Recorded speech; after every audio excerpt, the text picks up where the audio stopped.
Pembatasan sosial berskala besar di Kota Palembang telah diberlakukan. Masih banyak ditemukan masyarakat yang belum mematuhi aturan.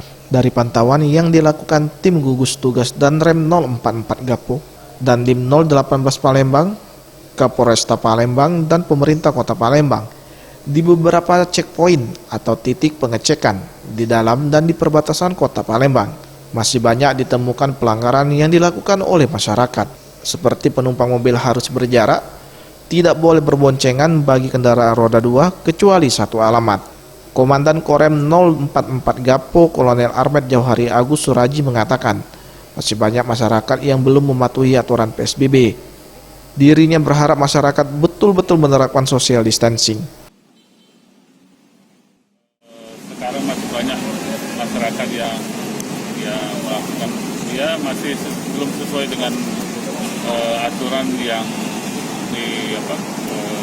digariskan dalam PSBB, baik yang ada di Kota Palembang maupun di sekitar Kota Palembang. Makanya kita selalu dengan cara seperti ini kita himbau kepada masyarakat untuk social distancing-nya betul-betul kita laksanakan dengan sebaik-baiknya.